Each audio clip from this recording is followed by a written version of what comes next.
खाने पीने की चीजों के दाम काबू में रहेंगे। आज तक के कॉन्क्लेव सुनिए वित्त मंत्री जी।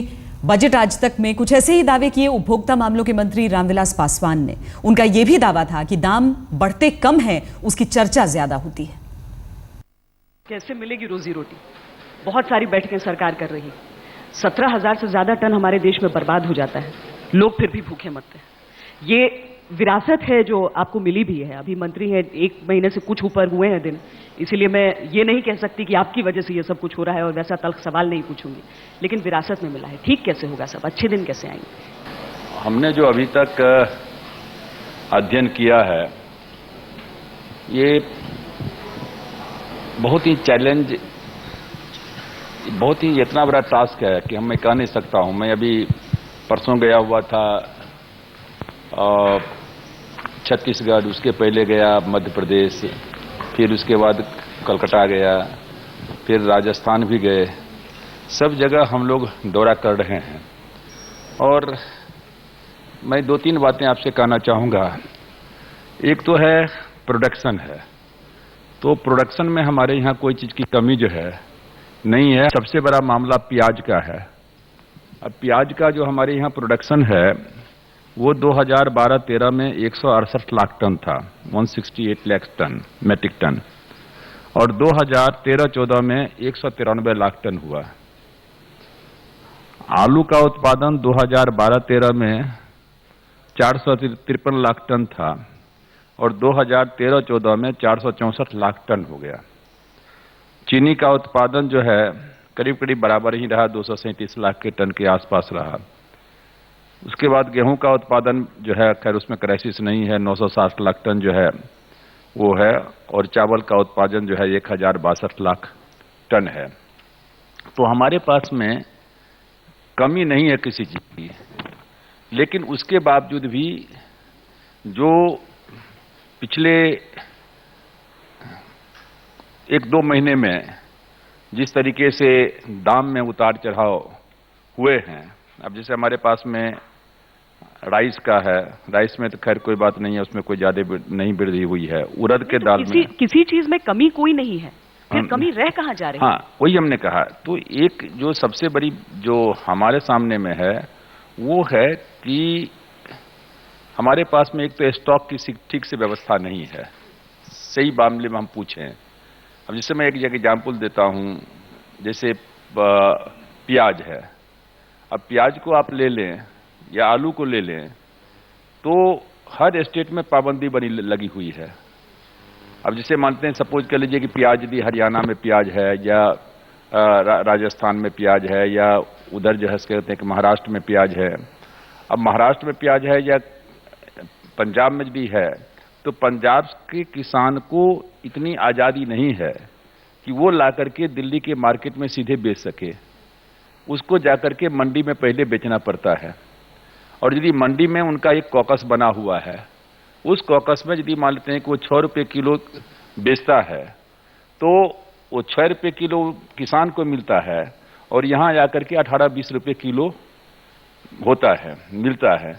अब जो डीलिस्टिंग का सवाल है, जिसे भारत एक कॉमन मार्केट, एक कॉमन नेशनल मार्केट के रूप में यहाँ नहीं हो रहा है। यहाँ हर स्टेट में कहीं 14% क्या कहते हैं टैक्सेस है, कहीं चुंगी है, कहीं फलना है, चिलना है। तो एक तरफ में आपने कहा, एक तरफ में प्याज सस्ता भी होगा, दूसरी तरफ में क्या कहते हैं कि प्याज की किल्लत हो रही है। तो हर चीज में क्या कहते हैं कि यही हो रहा है। तो एक तो सबसे बड़ी बात है कि हमको भारत एक मार्केट के रूप में है, इसको कैसे क्या कहते हैं कि हम इवॉल्व करें। संविधान में भी है, संविधान की धारा में है, लेकिन अभी तक हो नहीं पाया है। लेकिन सालों से स्थिति वही है। अगर सालों से स्थिति नहीं ना, तो हम उस टेक्निकल में हम भी नहीं जाना चाहते हैं। तो इसलिए हम आपसे कहना चाहते हैं कि अब जैसे ये सीजन है, ये सीजन 2 महीना 3 महीना का हमने देखा है पिछले 10 साल 15 साल से। हर साल ये मुसीबत आती है। कितनी सरकारें चली गई प्याज आलू के नाम पर, हमने गए, लेकिन हर साल जो 2-3 महीना का ये पीरियड होता है, जून जुलाई अगस्त सितंबर, 3-4 महीना का, इस पीरियड में ये क्या समस्या उत्पन्न होती है। अभी हमने जो हमारे दिमाग में है, पता नहीं मतलब उसको हम कर पाएंगे कि नहीं कर पाएंगे, लेकिन हमारे पास में 2-3 चीजें हैं। एक तो एसेंशियल कमोडिटी एक्ट है, चलिए एसेंशियल कमोडिटी एक्ट जो है, एक prevention of black marketing act है। अब दोनों में बहुत अधिकार दिए गए हैं। हमारे पास में 22 एसेंशियल कमोडिटी है, लेकिन काफी पावर है। लेकिन दिक्कत क्या है कि सारा का सारा पावर जो है स्टेट के पास में वेस्टेड है। सेंट्रल गवर्नमेंट कुछ नहीं करती है। यदि आपको ब्लैक मार्केटर्स के खिलाफ में कार्रवाई करनी है, वो भी क्या कहते हैं कि स्टेट गवर्नमेंट ही करेगी। एसेंशियल कमोडिटी एक्ट के तहत में कार्रवाई करनी है, छापामारी करना है, जो करना है, तो सरकार ही क्या कहते हैं करती है। हम एक ही चीज कर सकते हैं कि मार्केट को प्रमोट कर सकते हैं, और मार्केट को प्रमोट करने के लिए यदि हमारे पास में 15-20 जगह पर गोदाम हो जाए। 1999 में अटल बिहारी वाजपेयी जी की सरकार थी, उस समय में ये सोचा गया था, और 2000 में जो है आकर के 20,000 टन का यहाँ प्याज का जो है हमको उसमें हम जानकारी पूरा ले रहे हैं, गोदाम बनाया गया था। लेकिन उस गोदाम का यूटिलाइजेशन हुआ कि नहीं हुआ है, इसमें हमको डाउट है। खैर, महंगाई पर आते हैं। यहाँ पर एक तरफ हम हर एक चीज की महंगाई की बात करते हैं, लेकिन अगर हम औसतन देख लें तो एक आम व्यक्ति की कमाई का जो पूरा हिस्सा जाता है उसमें से आधा खाने की चीजों पर जाता है। अब जब खाने की चीजों की महंगाई बढ़ती है तो सबसे ज्यादा चुभती है। ये हम सारी चीजें सुनते आ रहे हैं कि भाई एपीएमसी से हटा लिया तो अब उसकी कालाबाजारी नहीं होगी, मुनाफाखोरों पर हम चाबुक चलाएंगे। लेकिन सुनते सुनते आखिर कब सही आएगा? कड़वी दवाई क्या बढ़ी हुई कीमत है जो हमें पीते ही रहना होगा? देखिए, मैं समझता हूं कि इसमें हमारा जो सबसे बड़ा चीज है कि हमको लगता है कि इसमें जमाखोरी जो है बहुत क्या कहते हैं कि बड़ा इसका कारण है। हम लोग घर पर भी, आप कभी कभी हम लोग घर पर इनविटेशन देते हैं अपने कार्यकर्ता सबको, कि 2-4 हजार कार्यकर्ता को बुला लेते हैं, चाहे इफ्तार पार्टी हो या कोई चीज में हो, और उनको खाना देते हैं। तो यदि आपने स्टॉल लगा दिया चारों तरफ से तो वो खाना ज्यादा बर्बाद नहीं होता है, लेकिन कम स्टॉल लगाया तो सब टूट पड़ता है। उसको लगता है क्या कहते हैं पता नहीं बाद में हमको मिले या नहीं मिले, वो क्या कहते हैं भर भर प्लेट ले लेता है। उसी तरीके से जहां पेपर में मीडिया में निकलता है कह रहे 100 रुपए किलो जो है सो प्याज होने वाला है, तो जिसको नहीं भी प्याज की जरूरत है, 1 किलो की जरूरत है, तो कहता है 10 किलो खरीद करके अभी ही रख लो। अभी किसी को मालूम हो जाए, अफवाह फैल जाए कि साहब इराक में क्या कहते हैं कि इराक के कारण से जो है पेट्रोल का दाम बढ़ने वाला है, और कल से पेट्रोल क्या कहते हैं इतना महंगा हो जाएगा, तो जा करके हर लोग टंकी में भरा करके रखना चाहता है। तो ये जो है, इसलिए मैंने कहा कि हमारे पास में अलग से स्टोरेज रहे, एक्स्ट्रा स्टोरेज रहे। 4 महीने और का वक्त आपने मांगा है और कहा है 4 साल बाद लोग भूख से नहीं मरेंगे। हम 4 साल बाद भी आपसे इस पर पूछेंगे, 4 महीने बाद भी पूछेंगे। हमारे चारों तरफ बस पावर का ही तो गेम है। ऐसे में ऊर्जा मंत्री किस बात के संकेत दे रहे हैं? पीयूष गोयल ने किस तरीके से कहा कि इंतजार कीजिए, अच्छे दिन आने वाले हैं, वो देखते हैं। आप सबका स्वागत है। सुनिए, वित्त मंत्री जी के आखिरी और मैं कहूंगा सबसे अहम सेशन में, सबसे अहम इसलिए कि मेरे मेहमान जो अभी हैं ये एक ऐसे मंत्री हैं जिनके बारे में कहना मुश्किल है कि इनका पोर्टफोलियो क्या है। एक दिन मैंने सुना किसी ने कहा कि पीयूष गोयल के पास क्या पोर्टफोलियो है, तो उसका जवाब किसी और ने दिया, ये पूछिए कि कौन सा नहीं है। तो पीयूष, देश की जो सबसे बड़ी समस्याएं हैं, आतंकवाद के अलावा बिजली, कोयला, जो सबसे ज्यादा लोगों को परेशान करती हैं, उनका भार आपको दिया गया है। 1 महीने में आपने काफी समस्याएं तो हल कर ही दी होंगी मेरे ख्याल। मैं समझता हूं एक तरीके से हम सब आज एक विद्यार्थी के रूप में पिछले 30-35 दिनों में हमने अपने अपने मंत्रालयों के बारे में समझने की कोशिश की। क्या चुनौतियां हैं, क्या संभावनाएं हैं, क्या किया जा सकता है कम समय में, क्या विषय हैं जिनको लंबे अरसे के लिए प्लान करना पड़ेगा, लंबा अरसा लगेगा उसको सुलझाने के लिए। और एक 35 दिन के बाद मुझे आज इतना समाधान है कि जो बात आदरणीय प्रधानमंत्री जी कहते थे कि there is always a glass half full and another way of looking at that glass that it's half empty. मुझे पूरा विश्वास है कि जो परिस्थिति है वो चुनौती भरी जरूर है, लेकिन बहुत संभावनाएं हैं कि हम जनता की सेवा कर सकें, जनता के कठिनाइयों का, उनकी मुश्किलों का समाधान कर सकें। और मुझे पूरा विश्वास है अपने आप पे, अपने मंत्रिमंडल के बाकी सहयोगियों पे, कि हम मिल के जो वादा किया है जनता को, जो एक सपना देखा है कि भारत में हर नागरिक हर घर में 24 घंटे 7 दिन एक continuous power supply quality power supply, अच्छे जिसके ऊपर आउटेजेस या जिसमें बार बार रुकावट ना हो, और ऐसी बिजली जो एक सामान्य आदमी भी अफोर्ड कर सके, जिसका भार उसके ऊपर इतना ज्यादा नहीं हो कि वो एक दुखी मन से बिजली का उपयोग करे।